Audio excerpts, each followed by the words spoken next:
Hey guys, so in today's video, I'm going to show you how to freeze or pause part of a video in CapCut.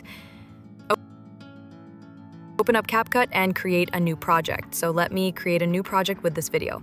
So let's click on Add. Now you need to split the part that you want to pause or freeze. So let's click on this place. I'm going to split this. I'm also going to split it right there. So I want to freeze this middle part. Now select it and scroll at this bottom menu and you're going to see freeze. So as you can see, this is it right there. So click on it, and once you freeze it, it's going to create a 30-second clip for it, which is going to stay stagnant, as you can see. So you can drag this to make it shorter. As you can see, you can drag this to make it shorter, but it's going to freeze that frame, as you can see.